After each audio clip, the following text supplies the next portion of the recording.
Olá, está no ar o seu Bíblia Fácil, seja muito bem-vindo, muito bem-vinda. Essa é a sua TV Novo Tempo. Aqui no Bíblia Fácil, você sabe, a gente estuda a Bíblia. A gente abre o texto bíblico e aprende sobre Jesus a partir do que ele deixou registrado. E nesse programa nós estamos estudando sobre a experiência da salvação. Esse será o tema do programa de hoje. A gente já descobriu nos programas anteriores como nós somos salvos, né? Nós somos salvos pela graça, mediante a fé, mas essa experiência da salvação, ela produz em nós um crescimento espiritual. Não é só ser salvo e acabou a história. Quando nós somos salvos, Deus continua trabalhando essa salvação em nós, a ponto de nós ficarmos cada dia mais parecidos com Ele. É o que a gente chama de experiência da salvação. Eu quero desejar boas-vindas a vocês que já entenderam a salvação, que já foram salvos em nome de Jesus, amém? E agora hoje a gente vai entender que a salvação não é o último passo da vida cristã, não é? Porque algumas pessoas têm essa ideia assim, olha, eu estou perdido e então eu conheço Jesus, fui salvo e acabou. Não, não é, eu fui salvo e eu continuo. A salvação, aquele momento que nós somos justificados, a gente vai conhecer esse termo hoje, aquele momento que nós somos justificados, ele é o ponto de partida de uma vida cristã, de uma vida de crescimento espiritual, de uma vida de aperfeiçoamento do nosso caráter. Isso tudo é muito importante. E antes da gente começar o nosso estudo, eu só quero falar para você que você pode acompanhar os nossos programas na íntegra, assistir quantas vezes você quiser, lá nos nossos canais que estão na internet. Nós temos a plataforma oficial de streaming aqui da Novo Tempo, que é o ntplay.com.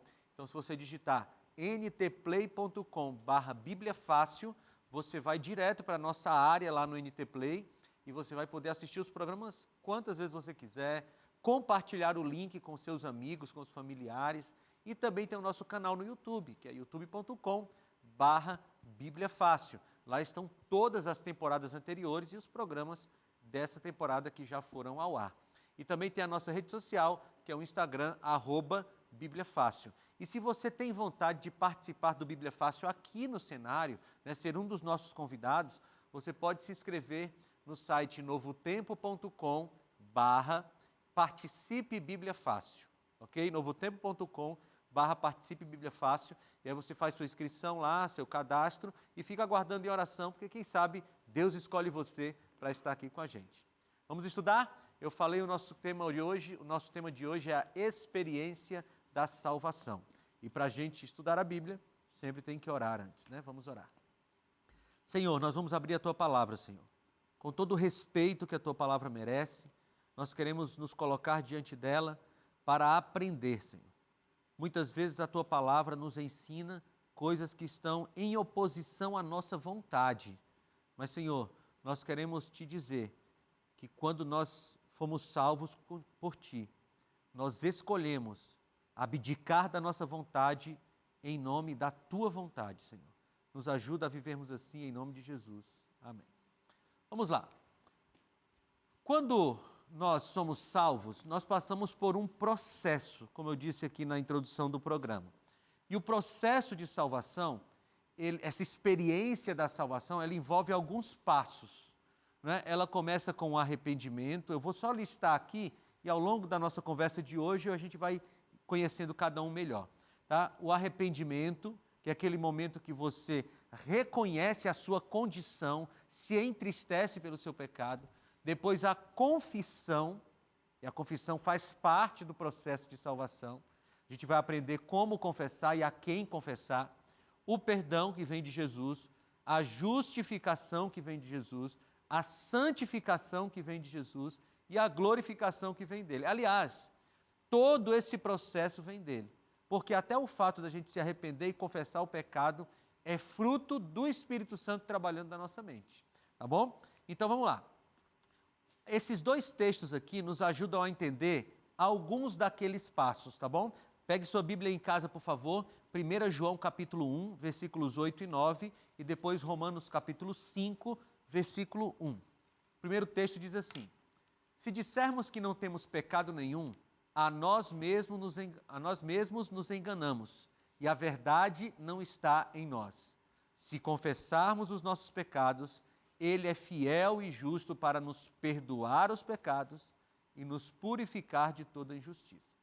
A gente tinha lido esse texto no versículo 9 no programa passado, mas o versículo 8 nos ajuda a entender mais amplamente esse processo.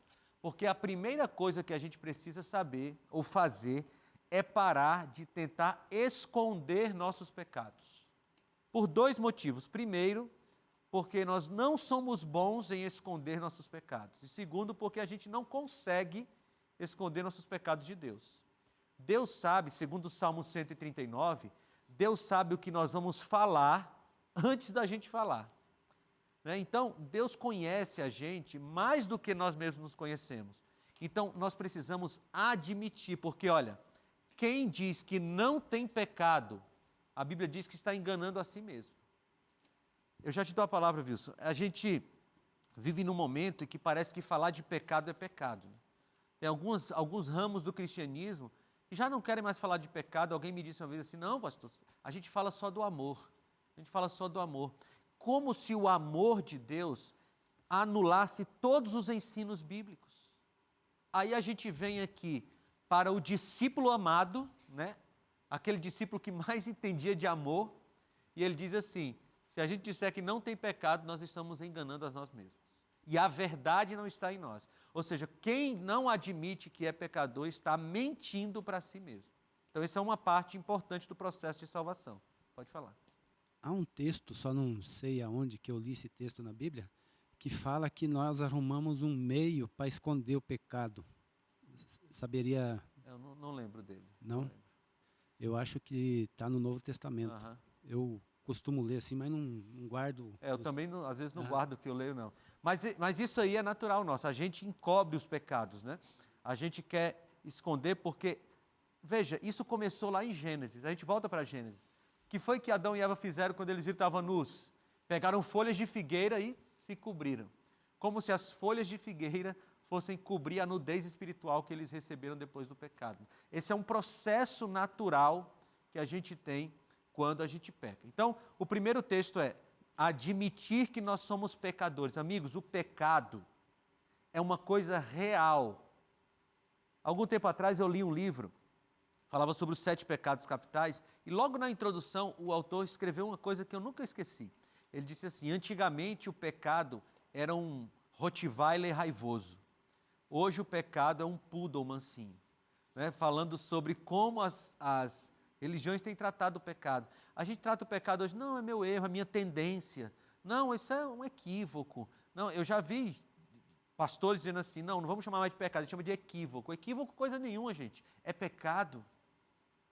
E eu fico pensando assim, como é que a gente tem coragem de tratar o pecado de maneira mansinha, de maneira amena, se foi o pecado que matou o nosso Senhor? A gente deveria odiar o pecado, odiar as nossas ações de pecado, odiar as nossas tendências ruins. Por quê? Porque foram os nossos pecados, as nossas tendências ruins que mataram o nosso Senhor. A gente não pode tratar o pecado com menos rigor do que Deus trata. E como foi que Deus tratou o pecado? Qual foi o rigor que Deus tratou o pecado? Ele disse assim, ó, o pecado é tão grave que eu vou dar o meu filho para morrer. Você acha que se a gente pudesse dar um jeitinho no pecado, Deus não teria dado um jeitinho de não mandar seu filho para morrer? O pecado é tão grave que teve que matar o próprio Deus, Jesus Cristo. Então a gente não pode tratar o pecado com menos gravidade, né? Aí ele diz, olha, você admitiu o seu pecado, então você se arrependeu do seu pecado, você se entristeceu porque é pecador, agora você confessa. Confessa. Confessa para quem? A Bíblia tem 2 tipos de confissões. Se você pecou só contra Deus, você confessa só para Deus. Mas tem um texto de Jesus que ele diz assim, se você é Mateus capítulo 18, vamos lá, eu não coloquei aqui, mas o Espírito Santo soprou aqui no meu ouvido. Mateus capítulo 18. Mateus capítulo 18, a partir do versículo 15. Mateus capítulo 18, versículo 15. Olha aqui, ó. Se o seu irmão pecar contra você, vá e repreenda-o em particular. Se ele ouvir, você ganhou seu irmão. Mas se não ouvir, leve ainda com você uma ou duas pessoas, para que pelo depoimento de 2 ou 3 testemunhas toda a questão seja decidida. E se ele se recusar a ouvir essas pessoas, exponha o assunto à igreja. E se ele se recusar a ouvir também a igreja, considere-o gentio e publicano. Eu quero tirar um ponto apenas desse texto aqui. Essa aqui é outra forma de confissão. Porque se você cometeu um pecado apenas contra Deus, você confessa para quem? Para Deus. Mas se você cometeu um pecado contra o seu próximo, você confessa para Deus e pede perdão a Deus, e você confessa para o seu próximo e pede perdão para o seu próximo. Não é aquela confissão que se faz para o padre, tá certo? Como se ele fosse no lugar de Deus. Não é isso que eu estou falando. A confissão é porque você pecou, eu ofendi ele. E porque eu ofendi ele, eu não pequei apenas contra Deus, eu pequei contra ele também. Então eu vou lá e digo, amigo, eu te ofendi, me perdoe. Então, quando a Bíblia fala, se confessares os vossos pecados, ela está falando da confissão para Deus, mas Jesus falou, se você pecar contra o seu irmão, vá ter com o seu irmão, vá falar com ele. Pode falar. Eu pedi perdão para uma pessoa que eu fiz mal, e a pessoa não me perdoou. Aí você já não tem mais responsabilidade nenhuma, porque o seu papel é pedir perdão e se arrepender do que você fez e abandonar o que você fez. Se a pessoa perdoar ou não, aí é um problema dela com Deus, né? Pode falar. E não devo, então, mais ficar atrás da pessoa, insistindo pelo perdão. O perdão você já pediu. Já pedi. Se você pediu perdão com sinceridade, já está resolvido. No céu já está apagado esse pecado. Agora, a pessoa que não te perdoou é que precisa avaliar o coração dela com Deus. Mas aí já não é responsabilidade mais sua. Está resolvido o seu problema. Pastor, se por um lado tem algumas igrejas que enfatizam tanto sobre o amor, tem algumas que falam muito sobre o pecado de uma forma muito insistente. Isso não acaba colocando nas pessoas um jugo muito grande, muito pesado, sendo que Jesus já falou que o jugo dele é suave, leve? Eu acho que por eu ser um pouco perfeccionista, eu acabo me cobrando muito em alguns aspectos da minha vida. Então, isso influencia diretamente também no nosso crescimento espiritual, porque muitas vezes a gente pensa que vai atingir algum patamar de espiritualidade que a gente não vai cometer os mesmos erros, as mesmas falhas. E quando a gente comete, a gente tem que tomar muito cuidado com a condenação que vem na nossa mente. Puxa vida, de novo, eu fiz isso, não queria fazer. E se a gente foca mais nessa parte da condenação, do erro, isso automaticamente acaba afastando a gente da graça, né? A gente começa a olhar mais para a gente do que para Jesus Cristo. Os dois extremos são perigosos, mas falar do pecado só se torna pesado quando você não fala da solução do pecado. Veja como João é equilibrado. Ele diz assim, ó, você tem pecado, se você não admite que tem pecado, você é um mentiroso. Ele trata com seriedade, sim ou não? No versículo seguinte ele diz, mas se você confessar o seu pecado, ele é fiel e justo para perdoar. Aqui está a fórmula, olha. Veja, amigos, quando a igreja ela tem a Bíblia como referência, ela se torna uma igreja equilibrada dentro da palavra de Deus. Qual é o equilíbrio do ponto de vista do pecado? Do tratamento do pecado, do assunto. Você mostra o pecado e mostra a solução do pecado.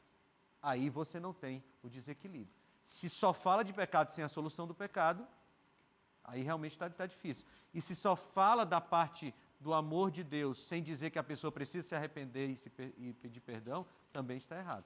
Ali está o equilíbrio. Você é pecador, miserável, está condenado à morte. Mas se você confessar o pecado, está tudo certo. Tá? Então vamos lá. Se confessarmos os nossos pecados, Ele, Jesus, é justo para perdoar. Então veja aqui, ó, tem mais. Ó, você admitiu o pecado, se arrependeu dele, você confessou o pecado, você pediu perdão e Deus te perdoou. Só que não para por aí, porque Ele também purifica da injustiça.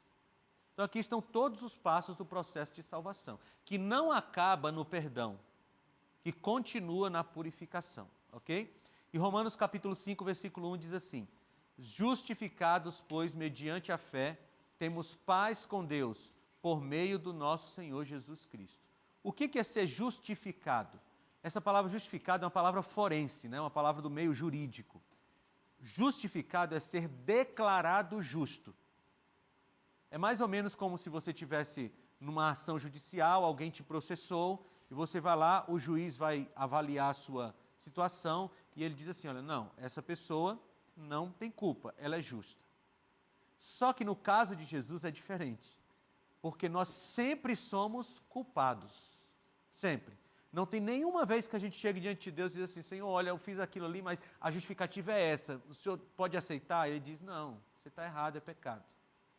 O que é a justificação divina? É tornar alguém justo, não pelos méritos daquela pessoa, mas justo pelos méritos de Jesus. Deixa eu ver se eu encontro um texto aqui para vocês, em Zacarias. Vamos lá para o Antigo Testamento. Está aqui, Zacarias capítulo 3. Zacarias capítulo 3. Aqui é uma visão de Zacarias, e ele tem uma visão sobre o sumo sacerdote Josué. E aqui tem um exemplo de como funciona essa questão da justificação. Leia comigo a partir do versículo 1, capítulo 3 de Zacarias, a partir do versículo 1. Deus me mostrou o sumo sacerdote Josué, que estava diante do anjo do Senhor, mostrou também Satanás, que estava à direita de Josué, para o acusar. Mas o Senhor disse a Satanás. Então, só olha aqui a imagem. Zacarias está vendo o sumo sacerdote, ele está diante do anjo do Senhor, esse anjo do Senhor aqui é o próprio Cristo pré-encarnado, e do lado direito dele tem Satanás. Então, você está vendo aqui uma cena de julgamento. Você tem o juiz, Deus, né, Jesus pré-encarnado, você tem o acusador, Satanás, e o réu, que é o sumo sacerdote Josué. Vamos lá, versículo 2. Mas o Senhor disse a Satanás, que o Senhor repreenda Satanás. Sim, que o Senhor repreenda. Sim, que o Senhor, que escolheu Jerusalém, o repreenda. Não é este um toco de lenha tirado do fogo? Algumas versões dizem um tição tirado do fogo, uma brasa. Ora, Josué estava diante do anjo vestido com roupas muito sujas. O anjo tomou a palavra e disse aos que estavam diante dele, tirem as roupas sujas que ele está usando. E a Josué lhe disse, eis que tirei de você a sua iniquidade, e agora o vestirei com roupas finas, nobres, limpas.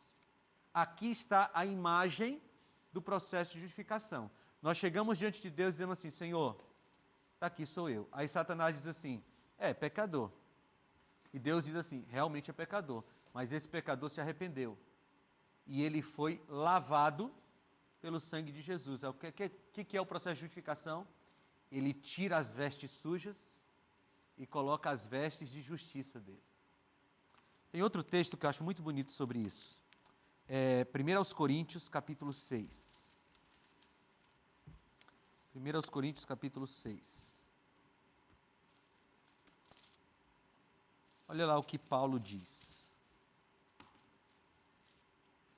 1 Coríntios, capítulo 6, a partir do versículo 18.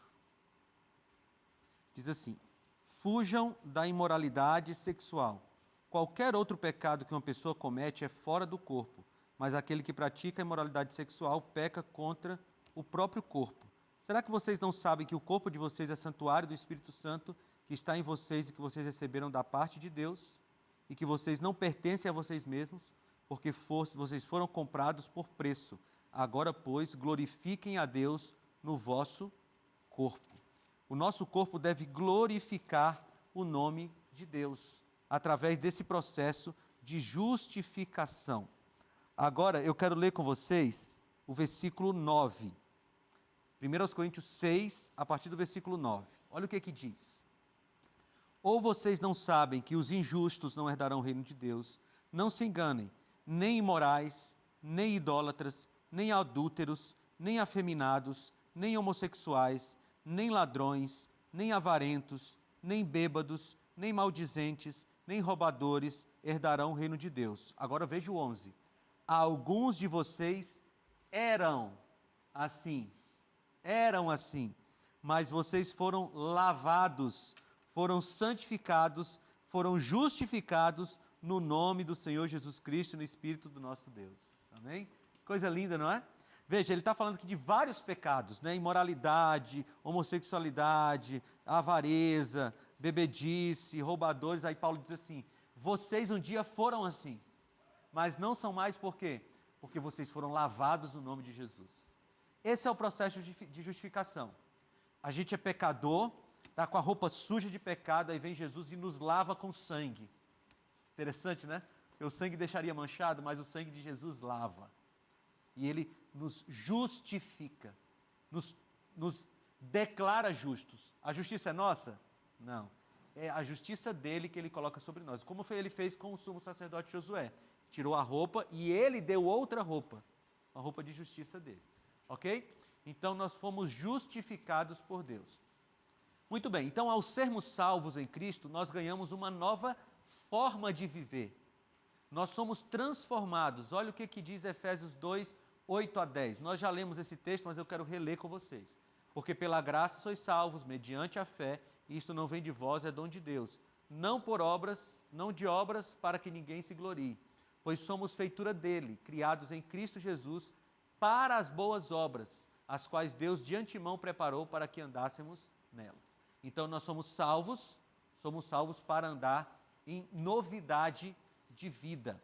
E olha o texto de Mateus 5, 14 a 16. No Sermão da Montanha, Jesus fala lá, vocês são sal da terra e tal. Aí ele vem falar aqui sobre a luz do mundo.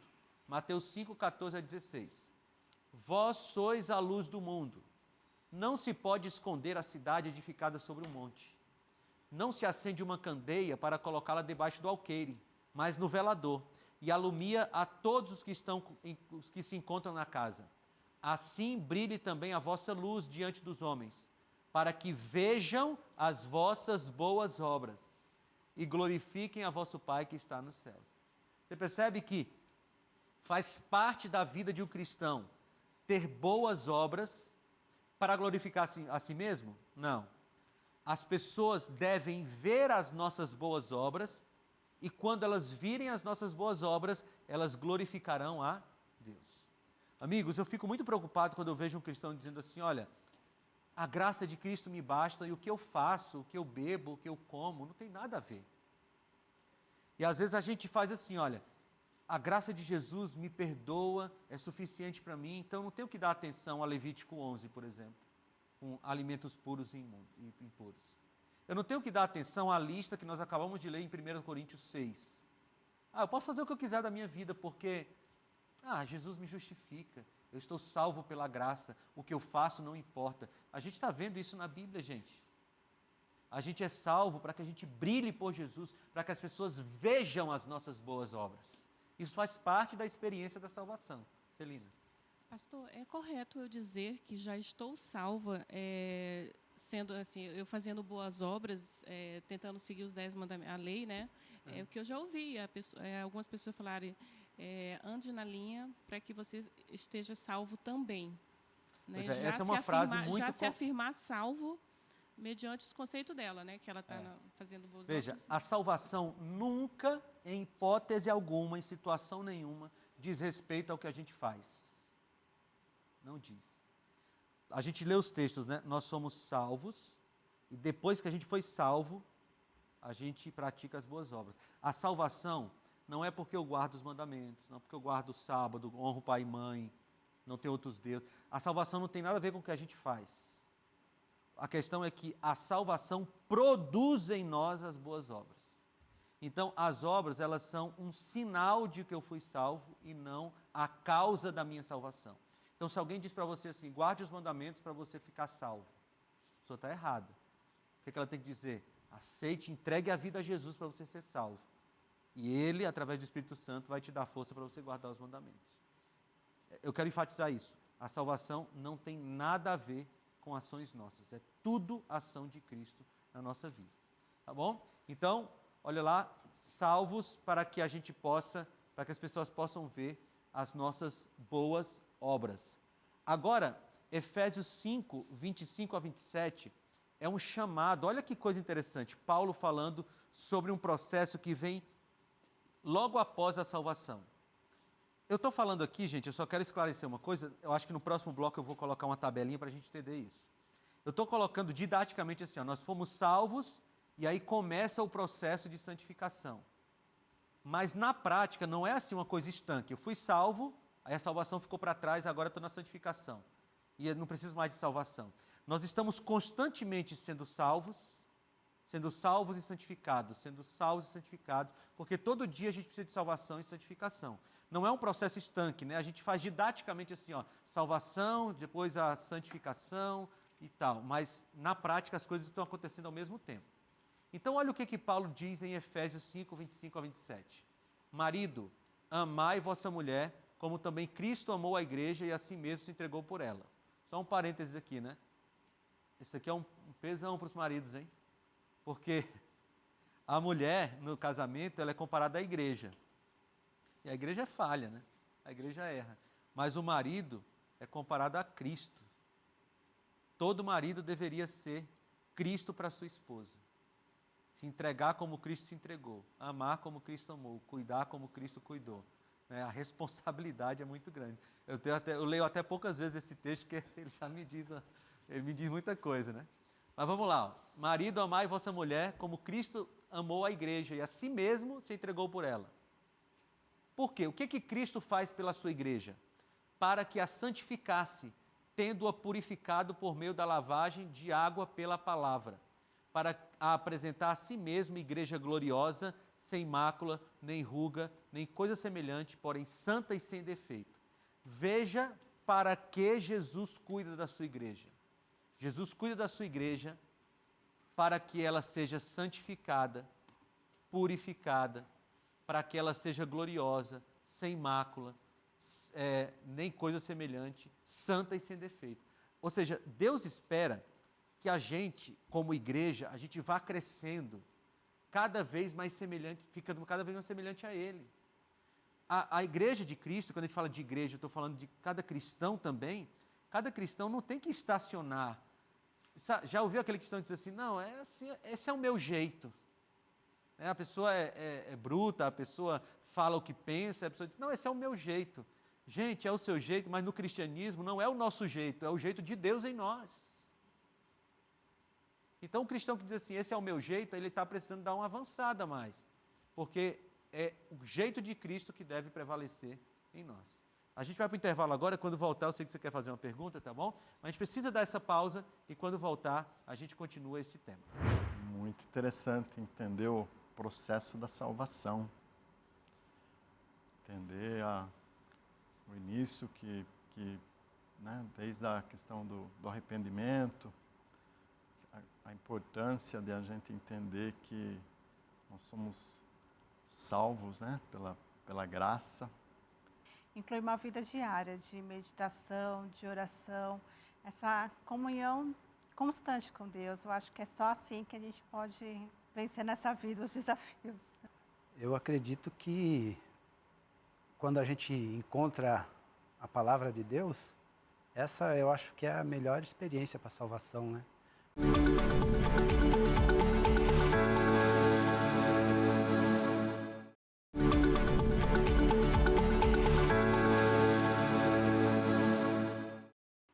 Estamos de volta com o seu Bíblia Fácil e eu já quero oferecer para você esse guia de estudos, é a nossa revista oficial da Novo Tempo, a revista Esperança, e esse guia de estudos chama-se Eu Creio. O subtítulo aqui diz assim, Revelando a Palavra de Deus. São vários temas de estudo da Bíblia, a revista tem o mesmo nome desta temporada do Bíblia Fácil, Eu Creio, e aqui você vai encontrar alguns dos temas que eu estou tratando nessa temporada e você pode ter como material didático aqui dessas nossas aulas de Bíblia. Você pode pedir e vai para a sua casa de graça. Né? Os Anjos da Esperança já pagaram a produção, a impressão e o envio para a sua casa. Você não sabe quem são os Anjos da Esperança? Então dá uma olhadinha lá, eu acho que o site é anjosdaesperança.com. Anjos da Esperança, né, sem o cedilha.com. Dá uma olhadinha lá, quem são os Anjos da Esperança? São aquelas pessoas que financiam a Novo Tempo, que dão condições para a gente ter esse cenário. Porque se você está acompanhando a programação da Novo Tempo, você viu, não tem intervalo comercial. A gente não abre espaço para as empresas anunciarem e a gente cobra por aquele espaço. A gente usa até os intervalos para falar da mensagem da Bíblia aqui. Então, os Anjos da Esperança dão condições da gente avançar com a nossa obra. Por isso, eu quero te oferecer isso em nome dos Anjos da Esperança. E você pode pedir para ir para a sua casa de graça pelo site novotempo.com/escola bíblica. Ou você pode ligar agora para a gente. O número é 0 operadora 12 21 27 31 21. Você liga, pede, a gente manda para a sua casa. Ou mandar uma mensagem para esse WhatsApp que está aparecendo e a gente também vai instruir você sobre como você pode pedir esse seu guia de estudos e a gente manda para você pelos correios sem cobrar nada. Vamos continuar aqui, o Wilson queria fazer uma pergunta, né? Essa igreja que Cristo vai apresentar, gloriosa, não seria uma referência aos 144 mil? Isso, os 144 mil, eles não é um número simbólico, ou não é um número literal, né? Vamos ver lá, você tocou no assunto? É Apocalipse capítulo 6. Apocalipse capítulo 7. Aqui, ó. Apocalipse capítulo 7, a partir do versículo 4. Vamos ler a partir do versículo 1, para a gente pegar o contexto. Diz assim: Depois disso, vi 4 anjos em pé nos 4 cantos da terra, segurando os 4 ventos da terra, para que nenhum vento soprasse sobre a terra, nem sobre o mar, nem sobre a árvore alguma. Vi outro anjo que subia do nascente do sol, tendo o selo do Deus vivo. Ele gritou com voz bem forte aos 4 cantos, aqueles que tinham recebido poder para causar dano à terra e ao mar, dizendo: Não danifiquem nem a terra, nem o mar, nem as árvores, até marcarmos com o selo a testa dos servos do nosso Deus. Então ouvi o número dos que foram marcados com selo. Eram 144 mil de todas as tribos dos filhos de Israel. Da tribo de Judá foram marcados com selo 12 mil, da tribo de Ruben, e ele vai falando das tribos aí, né? E aí a gente vê lá no final, no versículo 9 diz: Depois destas coisas vi, e eis grande multidão que ninguém podia contar, de todas as nações, tribos, povos e línguas, em pé diante do trono e diante do Cordeiro, vestidos de vestes brancas, com ramos de palmeiras nas mãos. Muito bem, os 144 mil não são um número literal, porque se fosse literal, tinha que ser o texto todo literal, e tinha que ser gente da tribo de Judá. Então nenhum brasileiro ia entrar nos 144 mil. Pode falar. Mas, na minha visão, ele é literal pelo seguinte: os 144 mil foram contados aí, e a grande multidão que vem atrás deles, não é possível contar eles, porque é uma multidão que vem depois dos 144 mil. Tá. Mas aí a gente tem um problema se ele for literal, porque no texto bíblico diz que eles não foram contaminados por mulher. Então, são pessoas que são virgens, 144 mil tem que ser virgem. Mas mulher é a igreja, né? Então, peraí. Então, o número é real e a palavra mulher é simbólico. Você vê como no mesmo texto, se a gente fizer assim, a gente tem um problema. Porque se 144 mil for literal, então tudo que está relacionado a ele tem que ser literal. Então mulher não pode ser igreja. Mulher tem que ser mulher mesmo. Essa questão ela é muito forte para mim, né? Porque eu foquei mais nesse assunto, tanto do batismo quanto dos 144 mil. Então eu fui buscando textos que me levou a essa compreensão, né, de que os 144 mil serão a igreja de Cristo no final. Mas isso, para mim, dá a entender que ela vai ser nos últimos dias mesmo, né? Porque ali fala que ela vai ser selada dentro de um contexto de guerra, né? Eu continuo com a mesma opinião, porque não tem como mudar a minha opinião, porque ela está também no capítulo 21, 9, porque ali mostra que é a igreja santa, né? E dá característica dos 144 mil. Sempre quando eu ouvi, eu achava que era sentido também figurado, porque eu ficava pensando, como o mundo existe há tanto tempo, como que vai ser só 144 mil? E a Bíblia tem muita figura de linguagem, né? Sempre envolvendo o número 12, número 7. Então, eu sempre entendi mesmo como figurado. Quando a gente olha como um número literal, a gente cria um monte de outros problemas teológicos, porque teriam que ser 144 mil pessoas, número exato, das tribos de Israel, não poderia ser um americano, não poderia ser um brasileiro, e tinha que ser gente virgem, que nunca se contaminou com mulher. E tinha que ser homem, né? Porque na Bíblia você não vai colocar uma mulher que se contaminou com outra mulher dentro dos 144 mil. Então, olha o problema que a gente tem. Teria que ser 144 mil pessoas das tribos de Israel, só homem e virgem. Então, a gente criaria um problema teológico gigantesco, né? Então, esse número está dentro de uma profecia simbólica e a gente entende que é um número simbólico que engloba aqueles que estarão prontos dentro da multidão. Agora veja, ele vem depois do 6º selo. Esses 144 mil provavelmente são pessoas que passaram por grandes tribulações e são de um grupo especial de pessoas que resistiram a grandes problemas por causa de Jesus. E esse número 144 mil, de onde é que tira? Veja, 144 mil é um múltiplo de 12. As 12 tribos de Israel, no Novo Testamento, representam o povo de Deus. E o múltiplo de 12 é para dizer assim, o povo de Deus agora não não são só a tribo de Israel, mas todos aqueles que se colocarem sob a tutela de Deus. Né? Pode continuar. Dá para encontrar eles também no capítulo 21, 9, né? Que ali cita, de Apocalipse você está falando? De Apocalipse. Cita o muro com as 12 portas, e eles são as tribos de Israel, né? Isso. Veja que esse número 12 sempre está no Apocalipse. Por quê? Porque as tribos de Israel, no Antigo Testamento, que era o povo de Deus, agora eles são o símbolo do povo de Deus espalhado por toda a terra. Tá? Mas vamos lá. Vamos continuar aqui na experiência da salvação. Então, deixa eu mostrar uma coisa para vocês. Eu falei para vocês que os processos de justificação, santificação e glorificação, eles acontecem ao mesmo tempo, né? Então, é assim, ó, já foi alcançado, está sendo realizado e será realizado. Deixa eu mostrar essa tabela aqui para vocês, ó. A justificação, a gente encontra ela no passado, em 1 Coríntios 6:11, no presente, em Romanos 8:33, e no futuro, em Romanos 12:13. Ou seja, você foi justificado, você está sendo justificado e você será justificado. A santificação está no passado, em 1 Coríntios 6, no presente, em Hebreus 10, e no futuro, em 1 Tessalonicenses 3. Então, você foi santificado, você é santificado e você será santificado.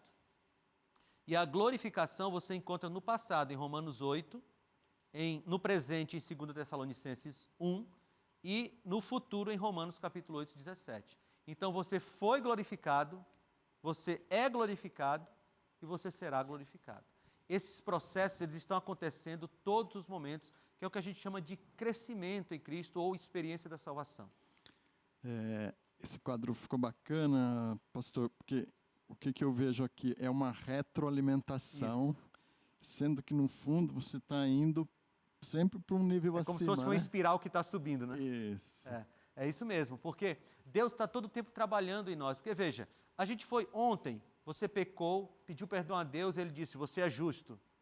Aí hoje você peca de novo, né? Porque a gente é assim. Aí Ele te justifica de novo. Mas Ele não para o processo de santificação. O que é o processo de santificação? É estar perto do santo. Você tem Deus que é santo, o único 100% santo. Você se aproxima do santo, você está sendo santificado. E o que é a glorificação? É quando a sua vida dá glória a Deus. Não só o que você fala, mas como você vive, suas ações. A gente leu 1 Coríntios 6 no bloco passado. Ele diz assim, glorificai a Deus no vosso corpo. Como é que você faz isso? Naquele texto, se colocando dentro dos limites que Deus estabeleceu para a sexualidade humana. Pode falar, Edson. Depois a Luana. Peguei primeiro. Pastor, é um processo que a gente precisa entender quase que de uma forma até biológica, né? Ontem eu me alimentei, tomei água, mas hoje eu tenho que fazer da mesma forma, de novo, né? A gente precisa trazer esse paralelo com a vida física, mas nunca esquecendo que a vida espiritual ela é muito mais importante, né? Uhum. Então, assim, o que eu vejo, o que eu entendo, assim, é que às vezes a gente baixa a guarda e a gente acha que a gente já está muito bem, né? Porque teve um dia abençoado, teve um programa abençoado, teve um culto abençoado. Mas, cara, a segunda-feira da gente, ela precisa ser tão intensa quanto foi um domingo ou um sábado, né? Eu me lembro de Elias, né? Elias estava lá no Monte Carmelo, ganhou de 400 profetas de Baal, mais 400 profetas de Aserá, e depois, no dia seguinte, ele estava dias depois, ele estava dentro da montanha, dentro da caverna, dizendo assim, Senhor, me mata. Né? Então, você tem que ter cuidado. A vitória de hoje não serve para amanhã. Luana. Pastor, como tema a experiência da salvação, qual que é o nosso papel como intercessor para aquelas pessoas que ainda não conhecem, que possam vir a conhecer a experiência da salvação? Veja, a oração é uma coisa assim, misteriosa. Em 2013 eu escrevi um livrinho sobre oração, depois que eu passei um tempo pesquisando sobre oração, terminei esse livro, eu descobri que eu sabia muito pouco sobre oração. Por quê? Porque a oração é um mistério. Porque Deus diz assim, ore pelo outro, interceda pelo outro. Lá em Tiago capítulo 5, diz assim, se tem alguém doente, você ora. O que a oração faz em Deus? A gente não sabe de tudo, mas a Bíblia diz, ore pelo perdido, ore para que o outro se converta. Então, a oração, Luana, ela tem dois efeitos. A oração tem efeito no outro e tem efeito em mim. Quando eu oro, eu me aproximo mais de Deus e tenho mais experiência com Ele. E quando eu oro pelo outro, é como se eu estivesse abrindo um espaço que ele não sabe ainda para que Deus chegue até ele. Como acontece isso nos detalhes? Eu não sei te dizer, mas é uma ordem bíblica para a gente orar pelas pessoas para que elas possam também ser salvas. Muito bem, Jesus falou em João 14,6, eu sou o caminho, a verdade e a vida, ninguém vem ao Pai senão por mim. Então, esse processo de salvação, essa experiência da salvação, é uma experiência que a gente faz através de Jesus. E o arrependimento, que é o primeiro passo, ele é uma mudança de pensamento. E eu trouxe isso aqui porque eu acho que isso é muito importante. A palavra arrependimento no grego é metanoia. O que é metanoia? Metanoia é mudança de pensamento. Ou seja, arrependimento não é assim, olha, puxa vida, que ruim que eu pequei, mas eu gosto daquele pecado. Não, arrependimento real é assim, que ruim que eu pequei, e eu odeio aquele pecado, eu não quero mais cometer. Arrependimento é mudança de pensamento, então mudança de atitude. O verdadeiro arrependimento produz mudança. Uma outra frase que eu gosto demais, a mesma graça que salva, transforma. Por que eu gosto dessa frase? Porque a gente vive num período do cristianismo, tem muita gente dizendo assim, olha, a graça de Cristo basta, você não precisa mudar a sua atitude. Né? Esses dias eu ouvi alguém dizendo assim, olha, a graça de Cristo basta, então as pessoas que têm, por exemplo, relacionamentos homossexuais, eles não precisam mudar, porque a graça de Cristo cobre as pessoas. Elas nasceram assim, então não tem nada a ser feito. Mas espera aí, a graça de Cristo é limitada só a salvar? Não transforma as pessoas? Aí eu vejo o apóstolo Paulo. Lembra do apóstolo Paulo? O apóstolo Paulo, em Atos, no capítulo 7, apóstolo Paulo, em Atos, no capítulo 7, está apedrejando Estevão. Deixa eu ver se aqui no capítulo 7, exatamente. Atos, no capítulo 7, Paulo está apedrejando Estevão, está segurando as roupas daqueles que estão apedrejando Estevão. Aí você vê Paulo no capítulo 9, se convertendo, ele deixou de ser perseguidor. E ele passou a ser perseguido. E a gente pode ver isso na vida de Pedro, na vida de João. Pedro era um cara impetuoso. Né? Lá no Getsêmani, quando foram prender Jesus, foi o que Pedro fez. Ele pegou a espada e queria acertar na cabeça do servo. Aí ele se afastou, acertou na orelha. João, uma vez, estava com Jesus na cidade, as pessoas não receberam Jesus bem, ele disse assim, Senhor, o senhor quer que eu ore para descer fogo aqui, matar todo mundo? Quem foi Paulo depois? Paulo diz assim, já não sou eu quem vivo, mas Cristo vive em mim. Quem foi Pedro? Pedro disse assim, eu não sou digno de morrer como meu mestre, eu quero morrer de cabeça para baixo. Ele foi crucificado de cabeça para baixo. Quem foi João? João diz assim, filhinhos amados, aquele que queria mandar fogo descer do céu, agora ele chama os outros de amados. A mesma graça que perdoa, transforma.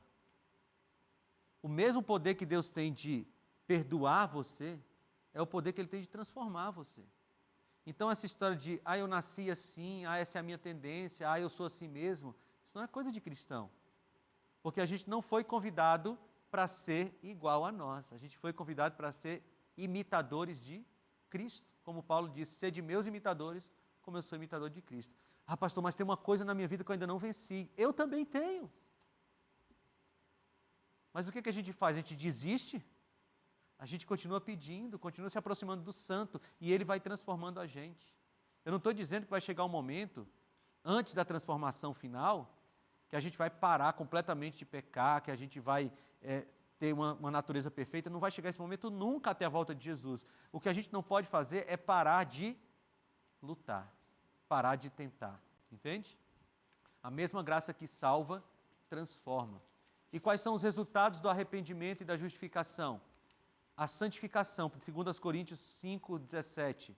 Assim que, se alguém está em Cristo, nova criatura é. As coisas velhas já passaram, e eis que tudo se fez novo. Quem está em Cristo é nova criatura, não velha criatura. Olha aqui um chamado de Paulo à santificação. Efésios 4:25-32. Por isso, deixando a mentira, fale cada um a verdade com o seu próximo, porque somos membros uns dos outros. Irai-vos e não pequeis. Não se ponha o sol sobre a vossa ira. Não deis lugar ao diabo. Aquele que furtava, não furte mais. Antes trabalhe, fazendo com as próprias mãos o que é bom, para que tenha com que acudir ao necessitado. Não saia da vossa boca nenhuma palavra torpe, e sim unicamente a que for boa para edificação, conforme a necessidade. E assim transmita graça aos que ouvem. E não entristeçais o Espírito de Deus, no qual fostes selados para o dia da redenção. Longe de vós toda amargura, e cólera, e ira, e gritaria, e blasfêmias, e bem assim toda malícia. Antes, sede uns para com os outros benignos, compassivos, perdoando-vos uns aos outros, como também Deus em Cristo vos perdoou. Você consegue perceber que Paulo está dizendo assim, ó, você foi salvo por Jesus, então muda de vida. Você roubava, não roube mais. Você mentia, não mente mais. Você adulterava, não adultere mais. Você tinha uma vida sexual fora dos padrões de Deus, então vem para os padrões de Deus. A experiência da salvação é uma experiência de crescimento. E a gente vai ter um tema aqui, se eu não me engano, no próximo, que é o crescimento em Cristo. Que faz parte da vida cristã, você ir sendo transformado à imagem e semelhança. Paulo fala, de glória em glória, a gente vai sendo transformado à imagem de Deus. Talvez você esteja pensando assim, puxa vida, tem muita coisa na minha vida então a ser transformada. Está pensando também, né? Pois eu digo, na minha também tem um monte de coisa. Mas se na nossa mente tem assim aquela vozinha dizendo, tem mais coisa para você crescer. A experiência da salvação em você ainda precisa avançar. Se você ouve essa vozinha, dê glória a Deus, porque é o Espírito Santo falando com você. Eu não estou dizendo que você é salvo e fica perfeito imediatamente, não. Só estou dizendo que você é salvo por Jesus e Ele vai te dando um passo a mais. Ele vai te dando uma graça a mais para você vencer uma tendência ruim. Uma graça a mais para você vencer um traço do seu caráter. Para você vencer a impetuosidade, para você deixar de falar tudo que vem à cabeça, para você deixar de tratar mal sua esposa e seus filhos, para você deixar de humilhar as pessoas que estão hierarquicamente abaixo de você. Ele vai te dando condições de você dar um passo após o outro, nesse processo que a gente chama de santificação e glorificação. Jesus salvou você. E agora que Ele salvou você, Ele quer te ajudar a ir ficando cada vez mais parecido com Ele. Mais parecida com Ele. Você quer isso? Ah, pastor, eu não mereço, nem eu. Por isso é feito pela graça. A graça que faz por nós o que nós não merecemos. Fale com Jesus sobre isso enquanto você ouve esse hino.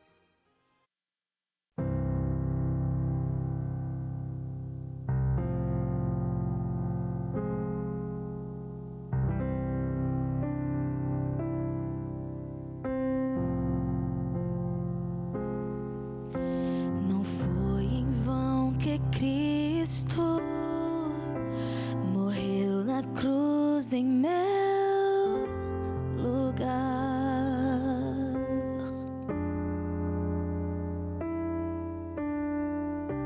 a dor que suportou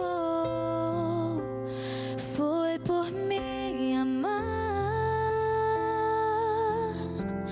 Como explicar tal sacrifício? Por mim, mesmo sem merecer, trouxe vida e salvação.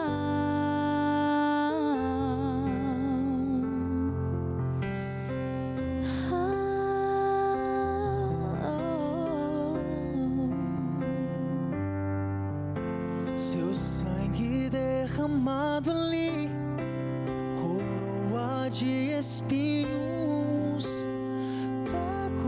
em suas mãos. Como explicar tão grande amor?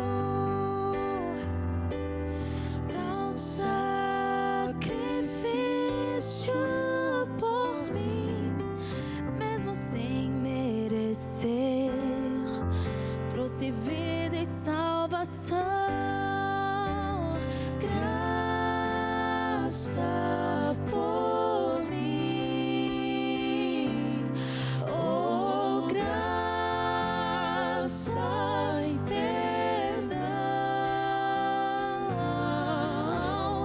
graça, infinita graça, amor, amor por mim.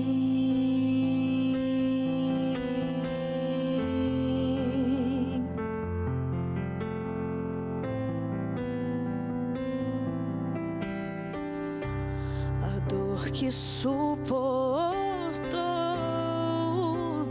foi por minha alma. Como explicar tal sacrifício por mim, mesmo sem merecer, trouxe vida e salvação. Hoje tenho a certeza que liberto estou. Sei que sua graça me alcançou. Graça por mim, oh graça e perdão, graça, infinita graça, amor por mim, oh graça por mim, oh graça e perdão, graça, infinita graça, amor, amor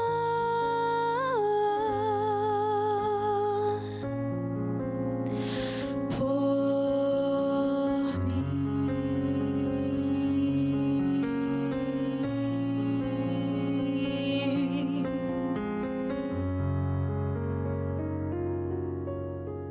Romanos capítulo 1, versículo 16, diz o seguinte: pois não me envergonho do Evangelho, porque é o poder de Deus para a salvação de todo aquele que crê, primeiro do judeu e também do grego. Só que o versículo 17, Paulo diz: porque a justiça de Deus se revela no Evangelho de fé em fé, como está escrito, o justo viverá por fé. A experiência da salvação é assim, ó, fé em fé. Hoje eu preciso de fé, por quê? Porque eu coloco minha fé em Cristo para Ele me ajudar a vencer as tentações de hoje. Amanhã eu preciso de fé de novo, porque amanhã tem mais tentação. Pastor, isso não vai acabar, não vai acabar um dia. Quando Jesus voltar, o mal for destruído, vão acabar as tentações. Até lá, o justo viverá de fé em fé. E o que a gente tem que fazer? A gente tem que não desistir. Lembrar que o nosso Senhor Jesus tem mais interesse em nos salvar do que nós mesmos temos em nos salvar. E por isso a gente se agarra no braço dele. Eu tenho uma imagem comigo assim, ó, segurando na mão de Jesus, ele segurando na minha mão, eu tropeço, quase caio e ele faz assim, opa, fica aqui comigo, vamos continuar. E é assim que funciona. A fé é assim, segurar na mão de Jesus. E às vezes a gente tropeça, quase cai. Ele levanta a gente de novo e a gente continua a caminhada, sem desistir nunca. E eu desejo isso para você. Desejo que a sua vida seja de fé em fé, de graça em graça, mas nunca pare de viver a experiência da salvação. E como eu te disse, não para quando você é justificado, mas continua sendo santificado e glorificado todos os dias, todos os dias. Vamos orar?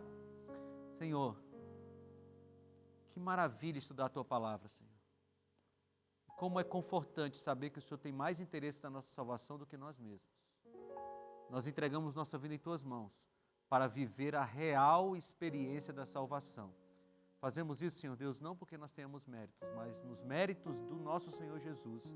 Em nome de Jesus, amém.